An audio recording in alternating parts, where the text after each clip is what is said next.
I'm Rachel Stevens, 35, an emergency room nurse, and a single mother to my incredible 16-year-old daughter, Lily. Working long hours during the holiday season is part of my job, and I've always managed to juggle the stress, especially when it comes to dealing with my parents and sister, all for Lily's sake. But last Christmas, things took a turn I never expected when my family told Lily there was no space for her at the Christmas dinner table, making her drive back home alone to an empty house. My heart broke. I didn't cause a scene, though. Instead, I took some strong actions. Before I go on, leave a comment and let me know where you're tuning in from. Don't forget to hit that subscribe button if you enjoy family stories about setting limits and finding strength in tough situations. I became a nurse over a decade ago, motivated by the desire to help people in their most vulnerable moments. Ironically, I've spent so much time caring for strangers, yet sometimes I've failed to protect the one person who matters most, Lily. My ex-husband Ben and I split when Lily was 7. It wasn't a bitter divorce, but Ben's presence in Lily's life has been sporadic, to say the least. He moved to Boston for work 3 years earlier, and his visits grew rare, limited to phone calls on her birthday, the occasional text, and financial support that mostly comes on time. Lily stopped expecting anything more from him years ago, which breaks my heart, but also makes me incredibly proud of her strength. My parents, John and Margaret Stevens, live in a grand suburban house about 30 minutes from our cozy urban apartment. Dad retired from his law firm half a decade ago, and Mom has always been a homemaker, whose identity revolves around hosting flawless family gatherings and keeping an immaculate home. My younger sister Sophie, married well, her husband David, works in finance and comes from a wealthy family. They have 2 children, Jack, who's 13, and Emma, who's 10. The family dynamics have always been complicated. Sophie was the perfect child, eager to follow Mom's strict rules about behavior and appearance. I, on the other hand, was the rebellious one who chose a regular job and got divorced. 2 unforgivable mistakes in Margaret Stevens' eyes. This favoritism continued with the grandchildren, with Jack and Emma receiving attention, expensive gifts, and constant praise, while Lily often felt invisible. Still, Lily always tried to win their approval. She'd spend hours making personalized greeting cards for their birthdays, help out in the kitchen without being asked, and politely accept Mom's subtle criticisms about everything from her casual clothes to her interest in photography, instead of appropriate activities like Emma's dance class or Jack's sports practice. I'd tell Lily after especially tough family gatherings as we relaxed on the drive home, "They just don't know how amazing you are." She'd smile, but it was always that smile that didn't quite reach her eyes. "It's okay, Mom," she'd say with a shrug. "I know they love me in their way." At City General Hospital, where I work, I found the family support I often missed at home. My colleague, Dr. Lucy Roberts, became a true friend after years of working together during the chaos of holiday shifts in the emergency room. She's single, with no children, but she always made an effort to take an interest in Lily, attending her art exhibitions and bringing her quirky souvenirs from healthcare seminars. Christmas has always been a big deal at my parents' house. Mom starts planning months in advance, decorating their home with perfect ornaments and insisting that everyone wear dressy clothing for dinner. In past years, I'd arranged my shifts to make sure Lily and I could attend, even if it meant working overnight on Christmas Eve or heading straight to my shift after opening presents. But this year was different. A nationwide nursing shortage had hit our hospital, and by early December, I knew I'd be working an extended shift on Christmas Day. It was disappointing, but unavoidable. "Lily, I'm really sorry about Christmas this year," I told her one evening while we decorated our tiny plastic tree. "I tried everything to switch shifts, but we're critically short-staffed." Lily smiled as she hung an ornament from her primary school days. "It's fine, Mom. I'm not a little kid anymore. Grandma already called and said I should still come for dinner." I paused for a moment, ornament in hand. "Really? That was nice of her. See, they do care." Lily looked pleased. "And I can drive myself now, so you don't have to worry about me getting there." Having just gotten her license 2 months back, Lily was eager to take on the world. Any chance for independence still made me hesitate. "I don't know, sweetheart. It's holiday day. There could be drunk drivers," I said. She interrupted with her usual teenage eye roll. "It's a 30-minute drive in broad daylight." I'll be super careful. Plus, I already told Grandma I'd help her make those cranberry tarts. Seeing her excitement, I reluctantly agreed. I called my mother to confirm the arrangement, making sure Lily would be welcomed and comfortable spending holiday day with them while I worked. Of course she should come, my mother said briskly. Family should be together on holiday day. It's a shame you have to work, but I suppose someone has to. I ignored the passive-aggressive tone, focusing instead on the logistics. I'll make sure she brings something for dinner. What time should she arrive? 3:30 p.m. Dinner at 6 p.m. and tell her to wear something nice. I'm using the fine dinnerware. It was settled. Lily would spend holiday day with my parents and Sophie's family while I cared for patients in the hospital emergency department. Although I felt the familiar pang of working through another holiday, I was grateful Lily wouldn't be alone. At least that's what I thought. As holiday day approached, Lily seemed genuinely excited about going to her grandparents' house alone. She picked out a new green top that brought out her eyes, practiced making a sweet potato dish using my grandmother's recipe, and even wrapped thoughtful presents for everyone with her characteristic attention to detail. You'll call me when you arrive, right? I asked for probably the 10th time as holiday day approached. Yes, Mom, Lily promised, and I'll text you updates so you don't worry. I still had reservations, but seeing Lily's excitement about feeling grown up enough to drive herself to holiday dinner, I pushed my concerns aside. After all, she would be surrounded by family who supposedly loved her. What could possibly go wrong? Holiday Eve was a blur of last-minute preparations. Lily and I had our own small celebration that night, exchanging a few gifts and watching our traditional movie marathon of holiday classics. I helped her wrap the sweet potato dish in foil, writing detailed reheating instructions in my neatest handwriting. Are you sure the sweater looks okay? Lily asked, modeling her new green outfit with black pants and small silver earrings. I'd given her the night before. You look beautiful, sweetheart, I assured her, tucking a strand of her auburn hair behind her ear. Absolutely perfect. The next morning arrived too quickly. I had to report for my shift at 7:30 a.m., and as I donned my work attire, Lily sleepily made her way to the kitchen to see me off. Remember, drive carefully, I said, hugging her tightly. Text me when you get there, and when I leave, and if anything happens. She finished with a smile. I know, Mom. I've got this. Go save lives. I kissed her forehead, trying to ignore the knot in my stomach. Love you, Lily. Merry holiday day.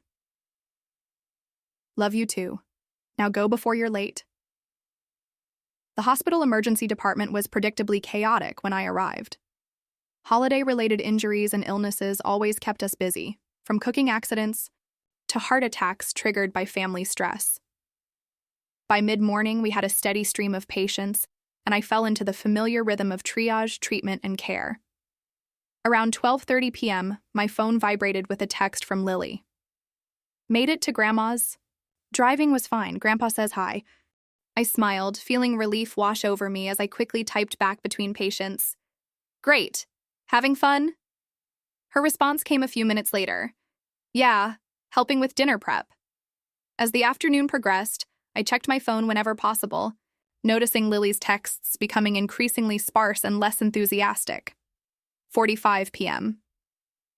Aunt Sophie brought extra people, some colleagues of Uncle David. 3 p.m. Dinner might be later than planned. 4:15 p.m. Everything's fine. Just busy.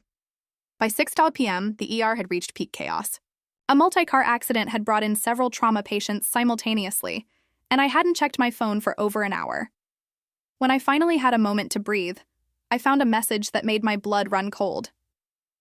Coming home. Don't worry. About me. My hands shook as I tried calling Lily, but the call went straight to voicemail. I tried again while rushing to the break room, panic rising in my throat. Dr. Roberts, I need a minute, I said to Lucy as I passed her in the hallway. What's wrong? She asked, following me. It's Lily. Something happened at my parents'? My phone rang and Lily's face lit up the screen. I answered immediately. Lily, what's going on? Are you okay? I'm fine, Mom, she said, her voice too controlled, too flat. I'm driving home now. Why? What happened? Nothing important, she replied. Grandma just said there wasn't room at the table for me. It's no big deal. My heart dropped. What do you mean, no room? What exactly happened? There was a long pause before she continued, her voice smaller now. Aunt Sophie brought 4 extra people from Uncle David's office. When it was time for dinner, Grandma said they needed the dining room seats for the adults. She told me to eat in the kitchen. I closed my eyes, gripping the phone tighter. And then I said that was fine, Lily continued, her voice cracking, slightly. But then Grandma started rearranging, making sure Jack and Emma were at the main table with everyone else. When I brought my plate to the kitchen, she said... Her voice wavered. She said there was a lot going on, and maybe it would be better if I just came back another time when it wasn't so hectic. She said there was really no room, and maybe next year would be better. White-hot anger surged through me. Did anyone say anything? Grandpa? Sophie? Grandpa was busy carving the turkey. Aunt Sophie just looked uncomfortable and kept talking to her guests. Uncle David suggested I could eat in their car if I wanted to wait. Lily's attempt at a laugh came out more like a sob. No one even offered to drive me home or make me a plate to take with me, so I just left. Where are you now? I asked, struggling to keep my voice steady. About 10 minutes from home. I'm being careful, I promise.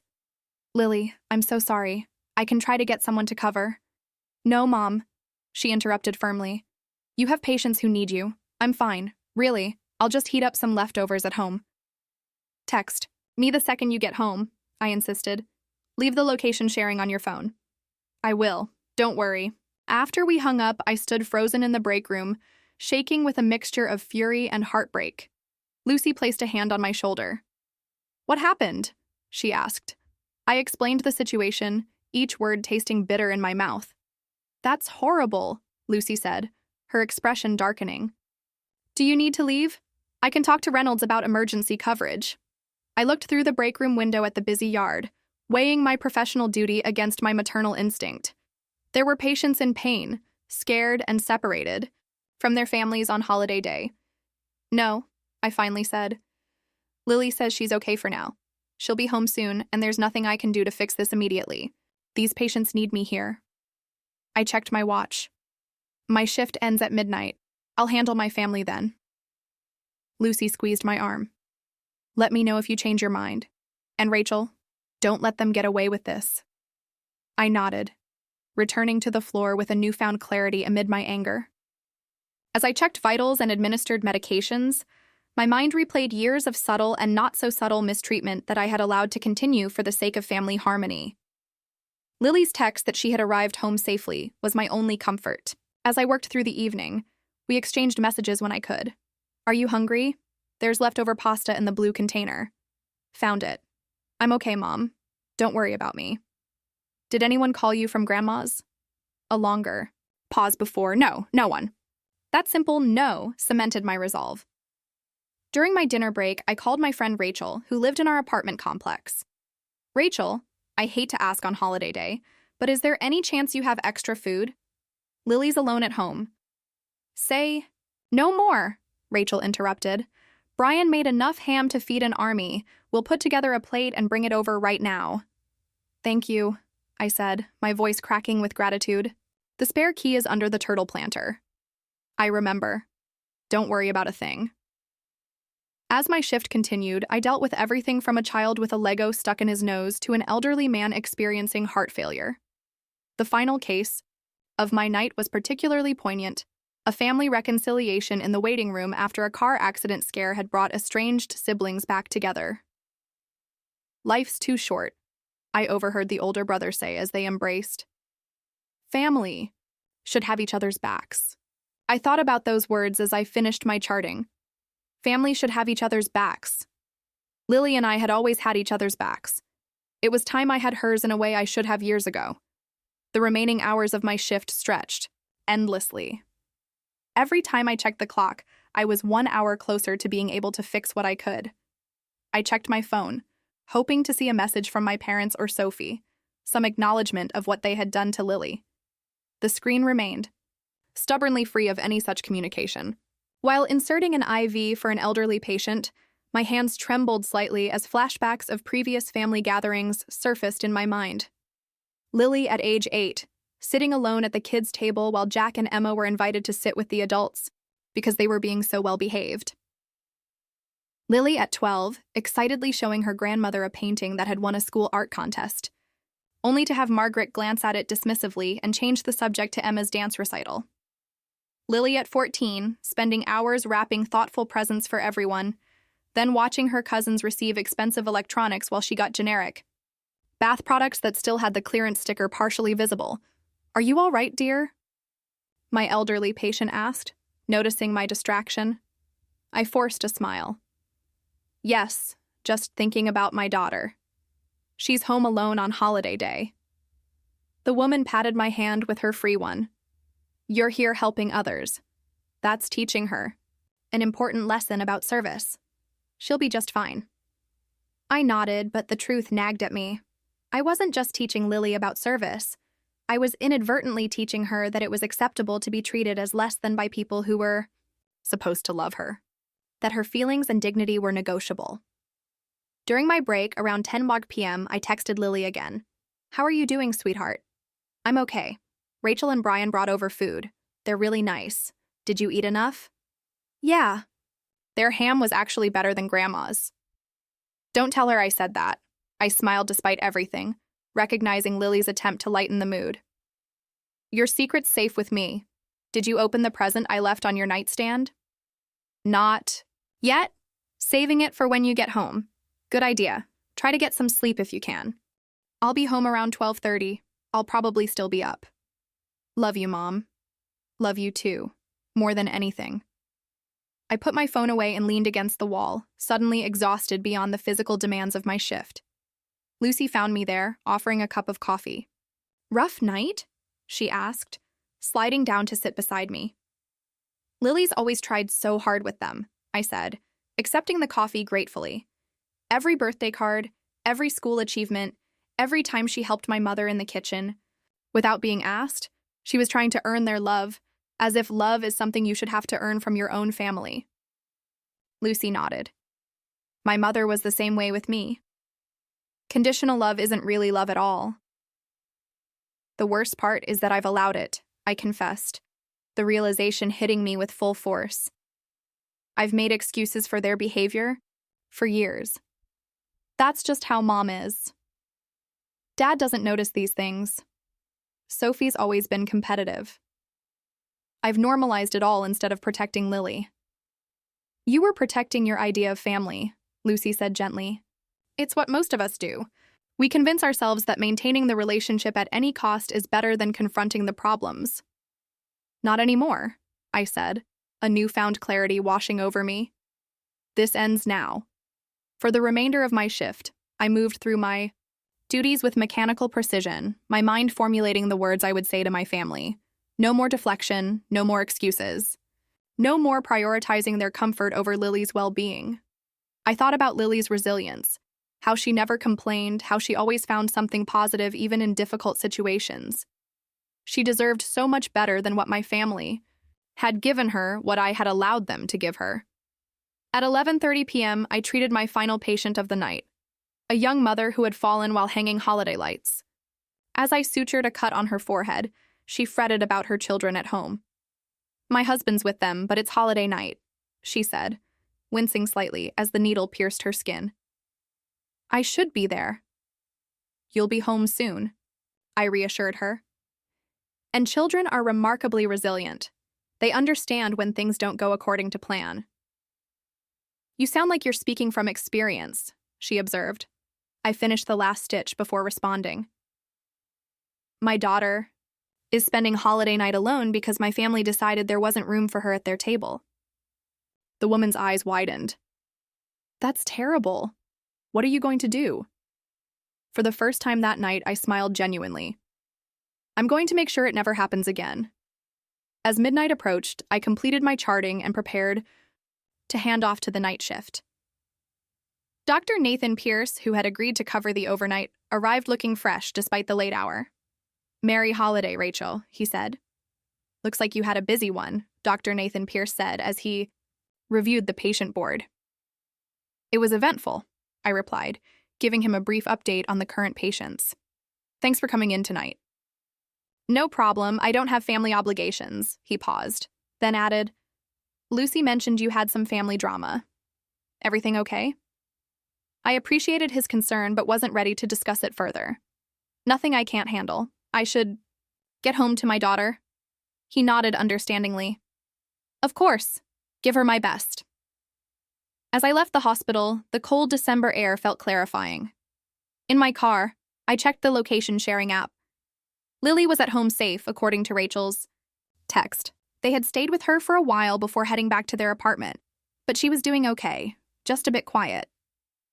The streets were nearly empty as I drove home, holiday lights twinkling from houses filled with families who hopefully treated each other with more kindness than mine had shown Lily. With each smile, my determination solidified. Tomorrow would bring confrontation, but tonight was for my daughter, my real family. I arrived home just after midnight, entering our apartment as quietly as possible in case Lily had fallen asleep. The living room was dimly lit by our small Christmas tree, its multicolored lights casting shadows on the walls. What I saw next broke my heart all over again. On the coffee table sat the remains of Lily's makeshift holiday dinner, a paper plate with a few bites of the ham Rachel had brought over, a half-eaten microwaved baked potato, and an empty mug that had probably contained hot chocolate. Beside it lay an unopened packet of store-bought cookies with a post-it note stuck to it. Save for Mom. I moved through the silent apartment to Lily's bedroom, gently pushing open the door. She was curled up on her bed, still fully dressed in her Christmas outfit, her phone clutched in her hand as if waiting for a call or message that never came. Even in sleep, her face wasn't entirely peaceful. Her eyebrows were drawn together, slightly dried tear tracks visible on her cheeks. On her nightstand was the small wrapped package I'd left for her. A delicate silver camera charm for the bracelet she'd been collecting charms for since she was 12. It remained unopened. Around her, I noticed several wadded-up tissues on her desk. The presents she had carefully wrapped for my parents and Sophie's family sat in a neat pile now, with nowhere to go. The sight ignited something primal within me, a fierce protective fury I hadn't allowed myself to fully feel until that moment. This was my child, my beautiful, kind-hearted daughter, who had done nothing to deserve such callous treatment, who had driven home alone on holiday day, sat in an empty house and cried herself to sleep, still wearing the outfit she had so carefully, chosen to impress people who couldn't be bothered to make space for her at their table. I gently sat on the edge of her bed, brushing hair from her forehead. Her eyes fluttered open. Mom, she murmured, her voice thick with sleep. What time is it? Just after midnight, I whispered, continuing to stroke her hair. I'm home now, I added softly. She blinked, fully awake, suddenly remembering. Oh, how was work? Never mind work. Tell me everything that happened today, the full story. Lily sat up slowly, pulling her knees to her chest. It's not a big deal, Mom. Really. It is a big deal, Lily. Please tell me. She took a deep breath, looking down at her hands. I got to Grandma and Grandpa's around 3:30 like we planned. Grandpa was really nice when I arrived. He helped me bring in the casserole and gave me a hug. Grandma looked at my outfit and said green wasn't really my color, but I tried to ignore that. My jaw tightened, but I stayed silent, letting her continue. I helped in the kitchen for a while. Everything seemed fine, but Grandma kept checking her phone and looking anxious. Around 4, Aunt Sophie arrived with Uncle David and the kids, but they had 4 other people with them, some colleagues of Uncle David that were in town without family. Grandma seemed surprised. But Grandma kept saying, the more the yai. Merrier. Lily twisted a loose thread on her sleeve. When it was time to set the table, I started helping.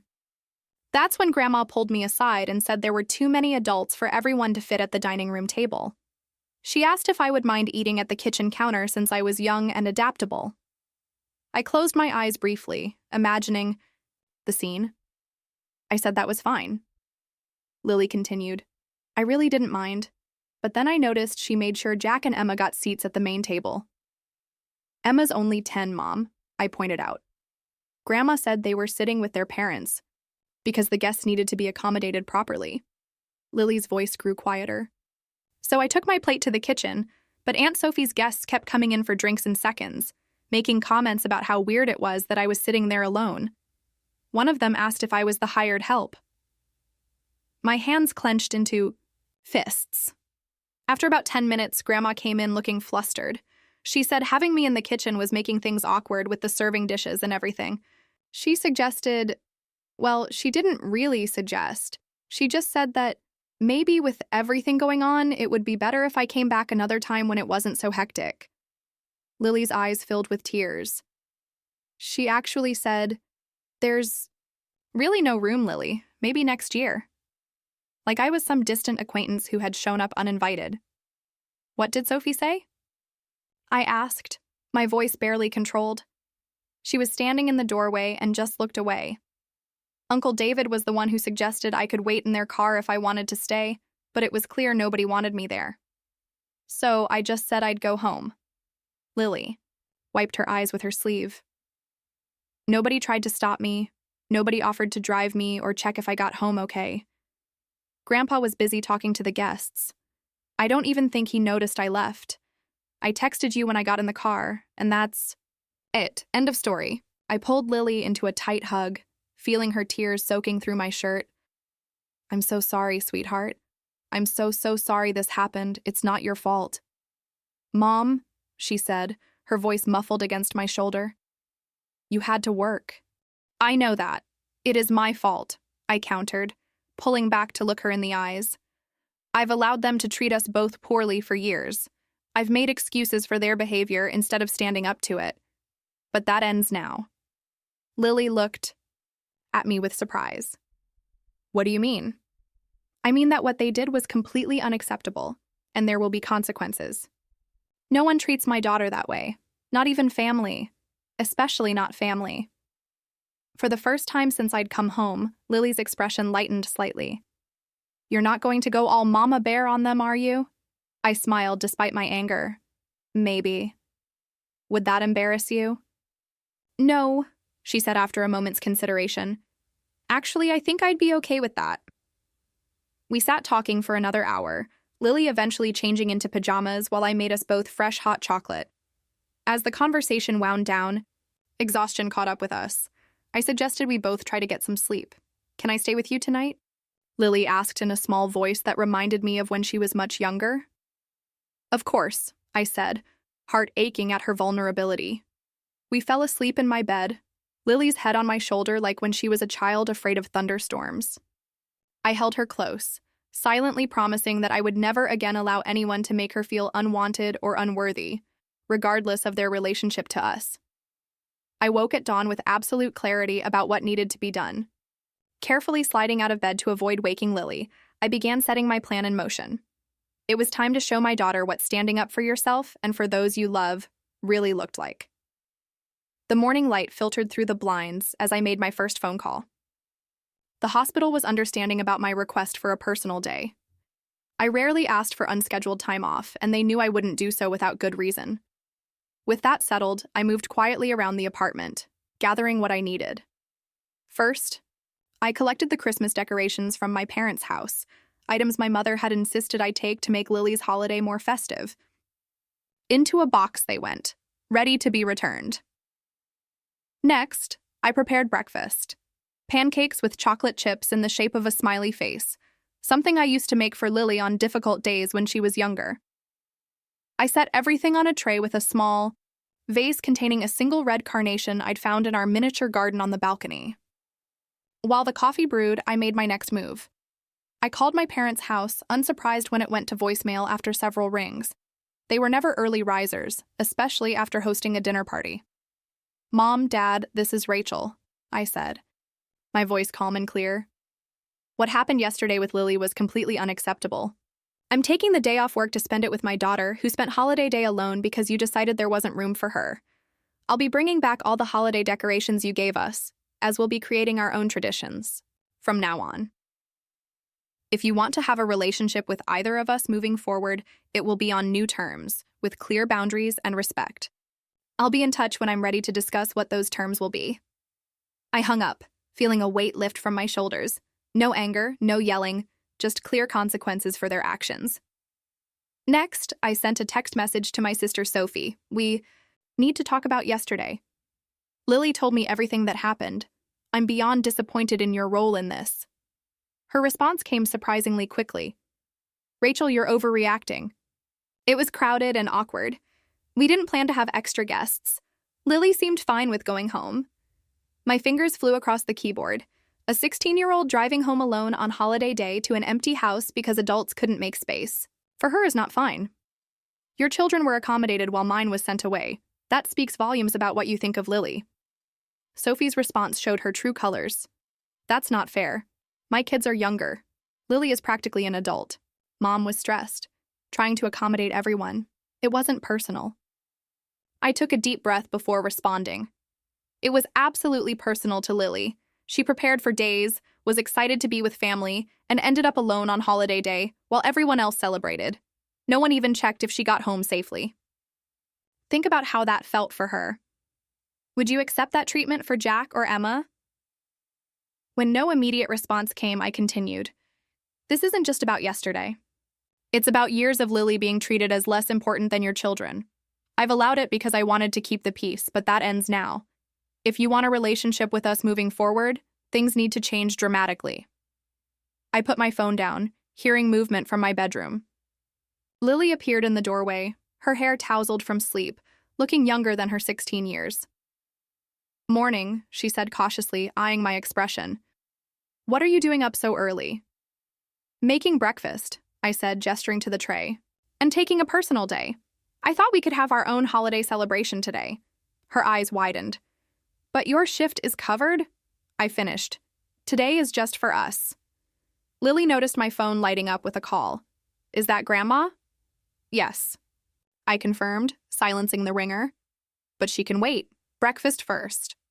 We sat together at our small kitchen table, eating pancakes and talking about everything and nothing.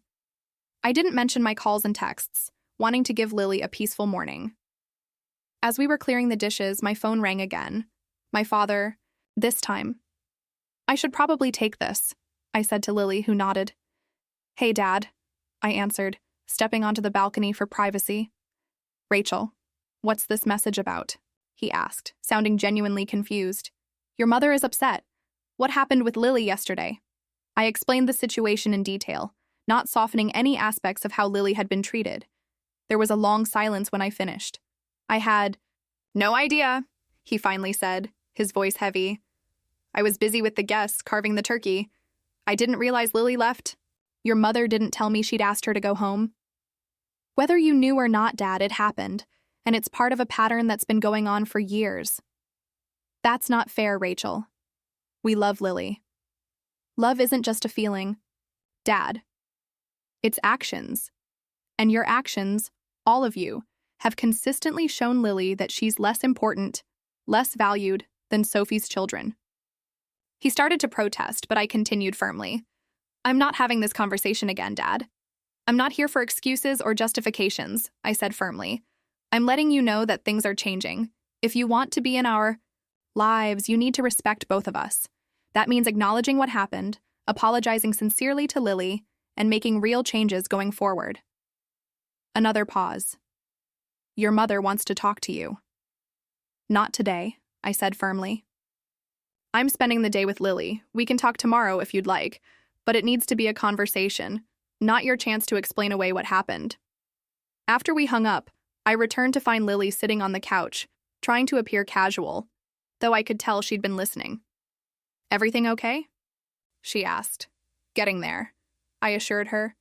I've let them know that things need to change if they want to be in our lives. Lily looked both impressed and slightly alarmed. What if they don't want to change? I sat beside her, taking her hands in mine. Then we'll build our family elsewhere, with people who value you properly. As if on cue, the doorbell rang. I opened it to find Dr. Lucy Roberts standing there with armfuls of grocery bags. Reinforcements have arrived, she announced, breezing past me into the kitchen.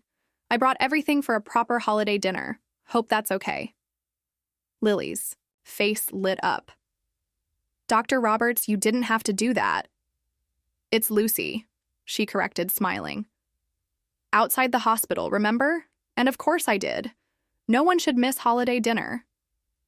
She began unpacking ingredients: a small turkey, potatoes, vegetables, and several dessert options. Before I could thank her properly, the doorbell rang again. This time it was Rachel and Brian from across the hall, along with their college-age son, Michael. "We thought you might want some company," Rachel said with a warm smile. "And Brian makes amazing stuffing." "The more the merrier," I said, the phrase taking on new meaning as I welcomed them in. Within an hour, our small apartment was filled with laughter and the scent of cooking food. Lucy had apparently spread the word because 2 more hospital colleagues arrived: Nurse Sophia with her husband, James, and Dr. Lopez with homemade tamales that his mother insisted were essential to any holiday celebration. Lily moved from initially shy to increasingly comfortable as everyone made her the center of attention, asking about her photography, complimenting her help in the kitchen, and treating her with the respect and affection my own family had failed to provide. Around 2 p.m., there was another knock at the door. Lily answered it, then called to me with an uncertain voice. "Mom, it's Aunt Sophie." I joined Lily at the door, where my sister stood alone, looking uncharacteristically unsure of herself. "Can we talk?" she asked quietly.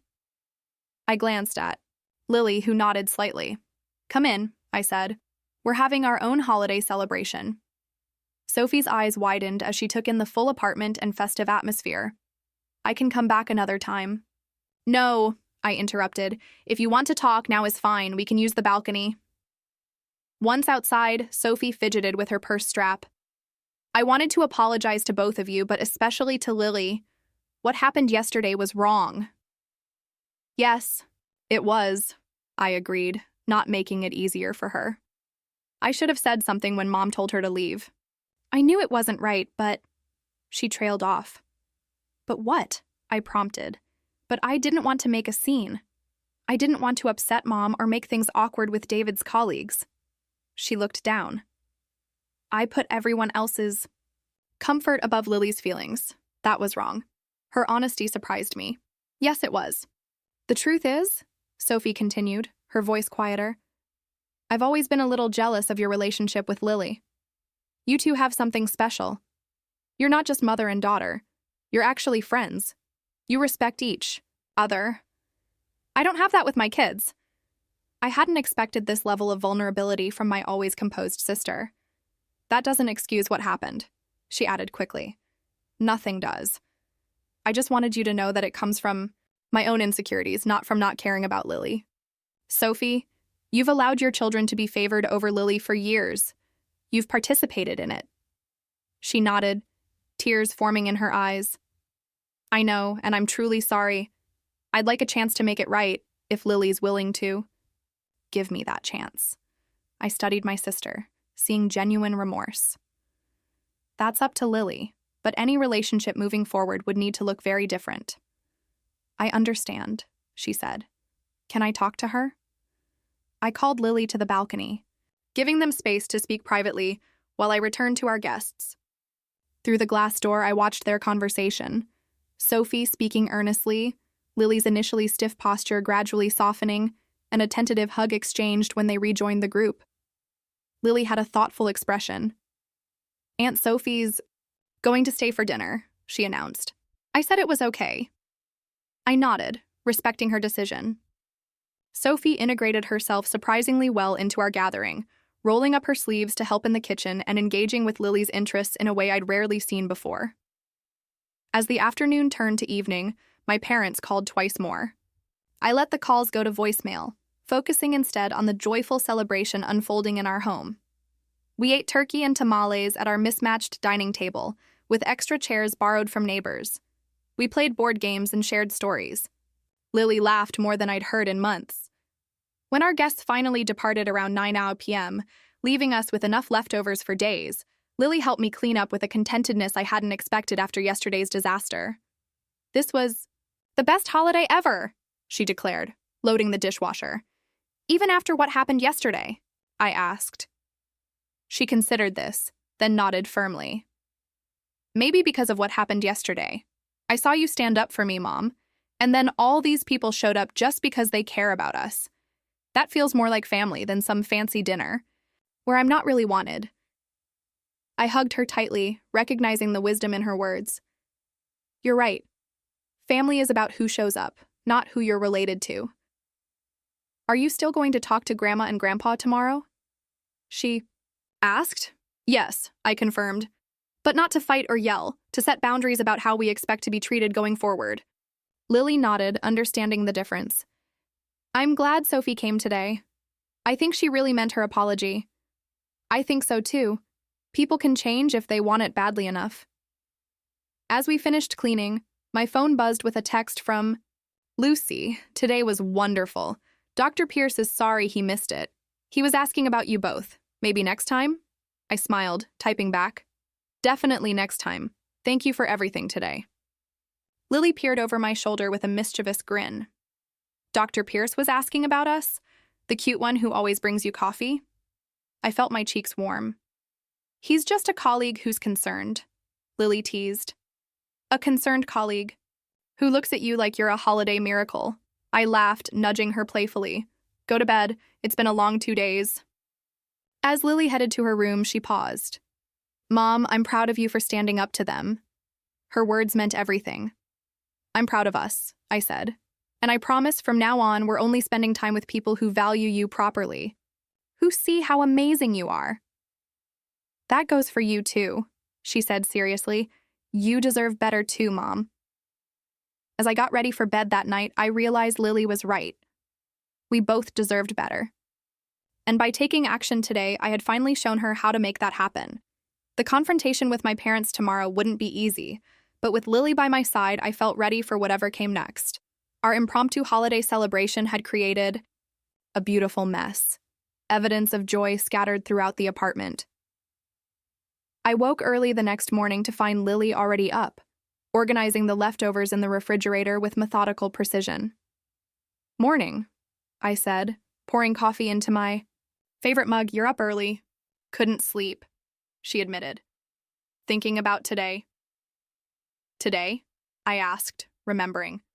The day we would formally address what had happened with my parents. I checked my phone, 3 missed calls from my mother, 2 from my father, and several text messages expressing varying degrees of contrition and defensiveness. Are you nervous? I asked Lily. She arranged the last container and closed the refrigerator door before answering. A little, but mostly I feel, I don't know, stronger. I smiled, recognizing that feeling.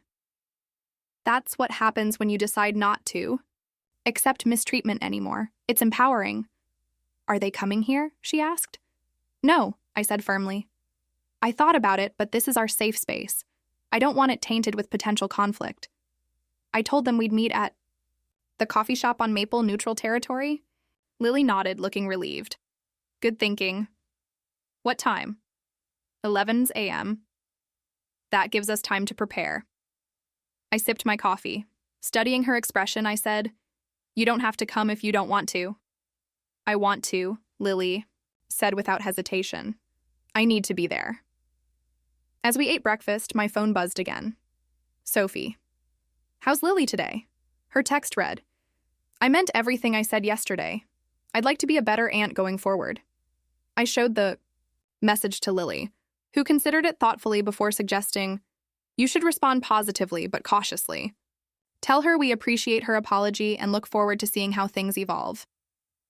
My 16-year-old was handling this with more maturity than most adults I knew. I typed the response, adding, We're meeting Mom and Dad at 11 a.m. at Maple. Street coffee. You're welcome to join if you want moral support.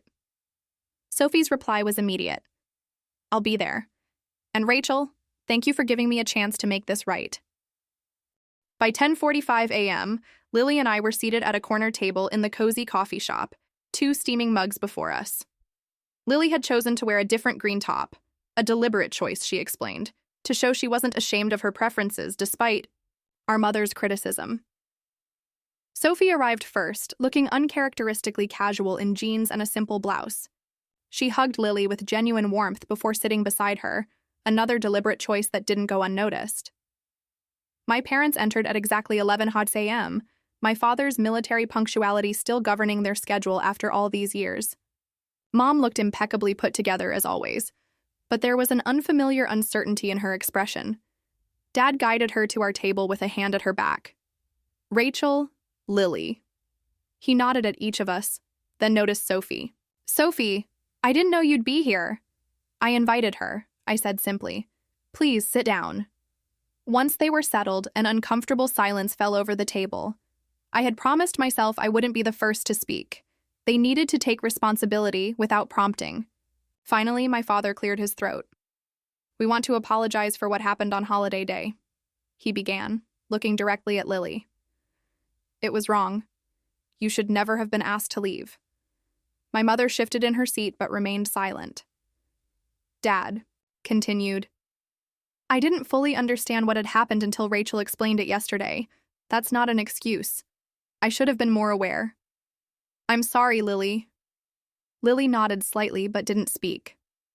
Her silence seemed to unnerve my parents more than any angry words could have. Eleanor, my father prompted gently. Don't you have something to say? My mother straightened her already perfect posture. Yes. Well, things got rather hectic with the unexpected guests. Perhaps I didn't handle it as well as I could have. I felt Lily tense beside me. This non-apology was exactly what I had expected. Mom, I said evenly, Lily drove home alone on holiday day to an empty house because you told her there was no room for her while making space for everyone else, including children younger than her. Not handling it well doesn't begin to cover what happened. My mother's cheeks flushed. What would you have had me do, Rachel? We didn't have enough chairs. You could have asked one of the adults to eat later, Sophie interjected, surprising me with her directness. Or we could have eaten in shifts, or someone could have run to get a folding table. There were dozens of solutions that didn't involve sending Lily away. Mom turned to Sophie with betrayal in her eyes. You didn't say anything at the time. I know, Sophie acknowledged, and I was wrong. I've apologized to Lily for that. The issue isn't just holiday day, I continued, keeping my voice level. It's years of Lily being treated as less important than Jack and Emma, less deserving of attention, affection, and consideration. That's not true, my mother protested. We love Lily. Love is demonstrated through actions, Mom, I said. And your actions have consistently shown favoritism. Dad placed a calming hand on my mother's arm before addressing me. What do you want from us, Rachel? We're here. We're apologizing. What else can we do? This was the opening I had been waiting for. If you want to have a relationship with us moving forward, there need to be clear expectations and boundaries. I outlined what those boundaries would look like. Equal treatment for all grandchildren, respect for both Lily and me as individuals with valid feelings and preferences, no criticism of our life choices or appearances, and most importantly, accountability when these boundaries were crossed. Additionally, I continued, we won't be attending any family gatherings where these expectations aren't met. We're no longer willing to endure. Lily remained silent throughout the exchange, but finally spoke up. I want to have a relationship with you both. I love you, but I need to know that you value me. Not just say you do, but show it. Her simple, heartfelt statement seemed to penetrate my mother's defenses in a way nothing else had. Eleanor's expression softened slightly as she looked at her granddaughter. I never meant to make you feel unvalued, Lily, she said, her voice quieter than before. I'm sorry that I did. It wasn't a perfect apology, but it was a start. The first genuine acknowledgement from my mother that her actions had caused real hurt. Dad, ever the practical one, asked, "What happens now?" Now we see if things can change, I answered. Honestly, we're not cutting you off. We're asking for a reset with new understanding. We agreed to a family meeting in January on neutral ground to discuss specific expectations and how to move forward. As we prepared to leave, Dad hugged Lily tightly, whispering something in her ear that made her smile. Eleanor's embrace was briefer but seemed less perfunctory than usual. Sophie walked us to our car. That went better than I expected, she observed. It's just words so far, I reminded her. The real test will be actions. I know, she agreed, but it's a start. Over the following weeks, small but significant changes began to emerge. Dad called Lily directly several times, showing interest in her photography and offering to help her build a proper darkroom in our spare closet. He came over one weekend with tools and supplies, spending hours working alongside Lily. Their relationship strengthened with each shared project. Mom's evolution was slower and more measured. Her first solo visit to our apartment was awkward. She couldn't seem to stop herself from commenting on our cozy living space, her code for small, or asking pointed questions about my career advancement. But when Lily showcased her recent photographs, Eleanor made a visible effort to offer genuine compliments and ask thoughtful questions. The real breakthrough came when my mother invited Lily, just Lily, to join her for lunch and a visit to a photography exhibition at the local museum. When Lily returned home, her eyes were bright with excitement. "Grandma actually listened when I explained about composition and lighting," she reported with wonder. She didn't mention Jack or Emma once. Sophie's transformation was, perhaps, the most surprising. She invited Lily to help Emma with a school photography project, creating space for the cousins to develop a relationship independent of the adults' dynamics. She began acknowledging her role in the family imbalance, even in conversations with our parents, gently redirecting when old patterns emerged. At work, I found myself standing up for myself in ways I never had before. When scheduling for February came around, I requested certain days off without apology or excessive explanation. My colleagues, particularly Lucy, noticed the change. "Whatever happened at holiday day has been good for you," she commented during a rare quiet moment in the hospital emergency department. "You seem lighter." "I feel lighter," I admitted. "Setting boundaries is surprisingly freeing." "Speaking of which," Lucy said with a mischievous smile, "Dr. Pierce has been asking if you're free for coffee sometime outside of work hours." I felt a flutter of unexpected interest. Nathan Pierce had always been kind and undeniably attractive, but I had kept my interactions with him strictly professional, too focused on Lily and work to consider dating. "Maybe," I said, surprising myself. "Maybe I am." When I mentioned the potential coffee date to Lily that evening, her reaction was enthusiastic, bordering on excessive. Finally, she exclaimed, throwing her hands up dramatically, "He's been giving you those looks for months." "What? Looks?" I asked, pretending innocence. "Mom, seriously?" she teased. "Even Grandpa noticed when he came to pick me up from the hospital that time. He asked if you and Dr. Pierce were an item." I laughed, shaking my head at the thought of my father's matchmaking observations. "We'll see. It's just coffee. For now," I said. Lily smiled knowingly. "Uh-huh, just coffee." The January family meeting the family meeting took place at a restaurant chosen for its neutral territory status. To my surprise, everyone arrived with written notes, evidence they had given serious thought to our discussions. Even my mother, though she struggled the most with accepting criticism, made visible efforts to listen without immediately defending herself. We established clear guidelines for communication and expectations. My father, ever the accountant, actually created a shared document where we could note concerns or issues as they arose, addressing them before they festered into larger problems. The most significant moment came when Lily, with newfound confidence, directly addressed her grandmother.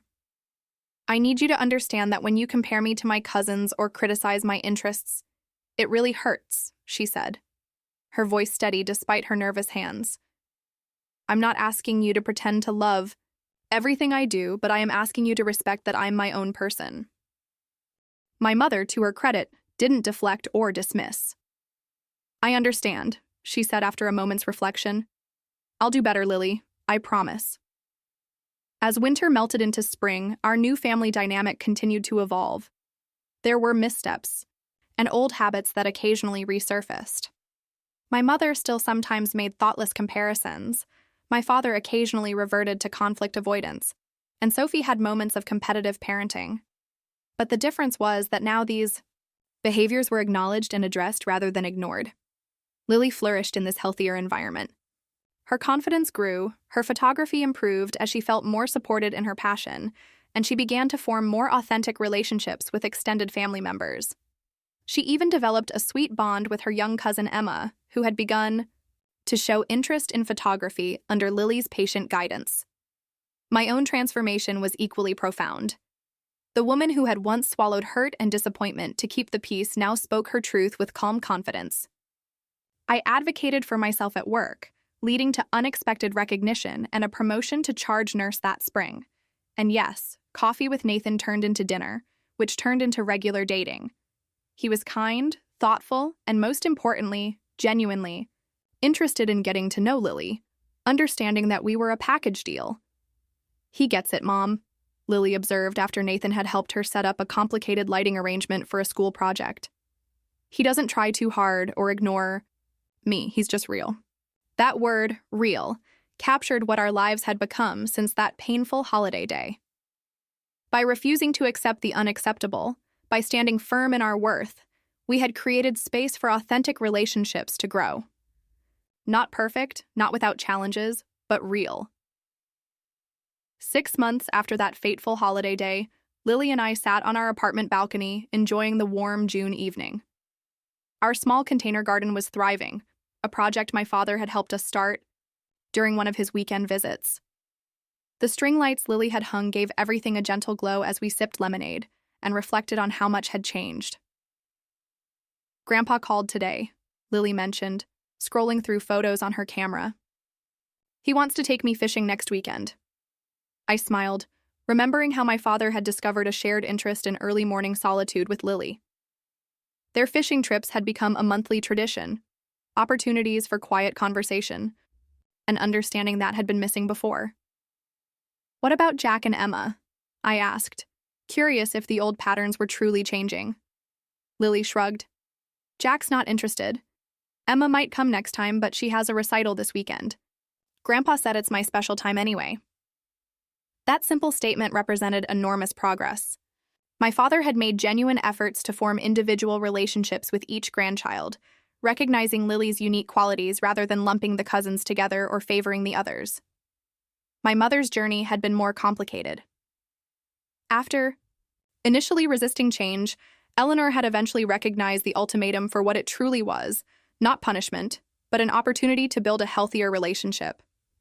While she still occasionally slipped into old habits of criticism or comparison, she now caught herself more often than not, sometimes even mid-sentence. "Grandma texted me about the photography competition," Lily continued, showing me the message. "She found the application and sent me the link before I even mentioned I was interested." The photography competition was a prestigious local contest that Eleanor had discovered through her museum volunteer work. The way Lily immediately took the initiative to support her passion spoke volumes about her growth, and our relationship with Sophie's family had also transformed. The competitive undercurrent had largely dissolved, replaced by more authentic interactions. The cousins now spent time together based on genuine interest rather than obligatory family gatherings. Jack, now 14, had actually sought Lily's help with a school photography project, recognizing her talent in a way that would have been unimaginable before. Aunt Sophie asked if we wanted to join them at the lake house in August. Lily mentioned, "Just a casual thing," she said. "No pressure. Do you want to go?" I kept my tone neutral. "What do you think?" Lily considered this. "Yeah, I think I do. It's different now. She actually sees me." That was the heart of everything, being truly seen. The changes in our extended family hadn't happened overnight, and they hadn't been without setbacks. There had been tense conversations, moments of backsliding, and periods of frustration on all sides. But the consistent enforcement of boundaries had slowly created a new normal. My relationship with Nathan had developed gradually over these months. He understood my priorities and respected the boundaries I set around my time with Lily. His patience and genuine interest in both our lives had allowed something beautiful to grow between us. "Dr. Pierce is coming over for dinner tomorrow, right?" Lily asked with a knowing smile. "Nathan," I corrected gently. "And yes, he's bringing ingredients to teach us both how to make proper PA. You really like him, don't you?" Lily observed, her perceptiveness catching me off guard. I felt my cheeks warm. "I do. But you know you're still my priority, right?" "Mom," Lily said with an exaggerated eye roll. "I know that. I also know that you deserve to be happy, and he makes you happy." Her maturity continually amazed me. "When did you get so wise?" Probably around holiday day, she answered thoughtfully. Watching you stand up for us changed something for me. I realized that accepting bad treatment doesn't make you a good person. It just teaches people it's okay to treat you badly. I reached across the small table and squeezed her hand.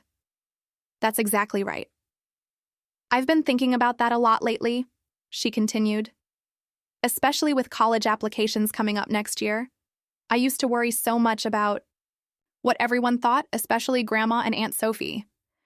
Now I'm just focusing on what I actually want. And what do you want?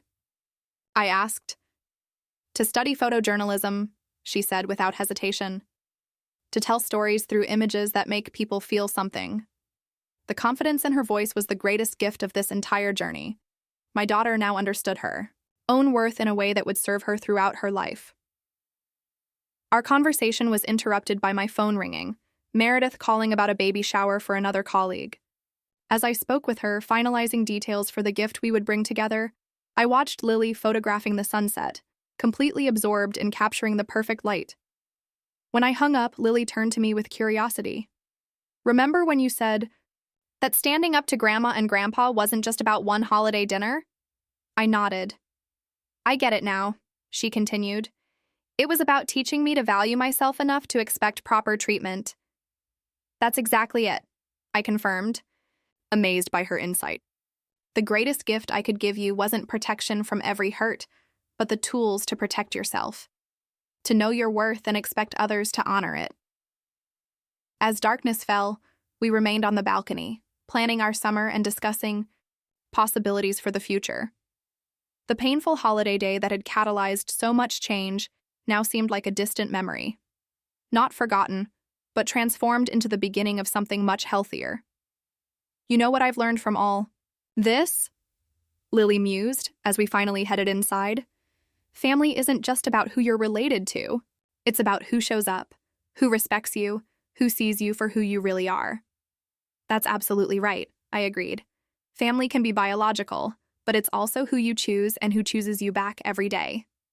As Lily headed to her room, I lingered in our living room, looking at the photographs now prominently displayed on our walls, images Lily had taken, properly framed and honored.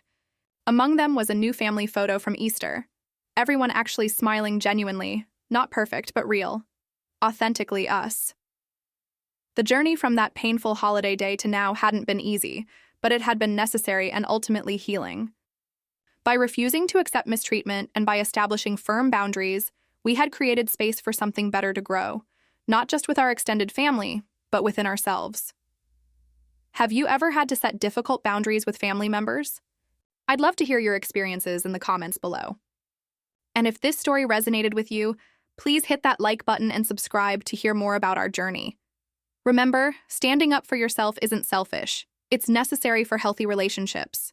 Thank you for listening to our story, and I hope it gives you courage if you're facing similar challenges.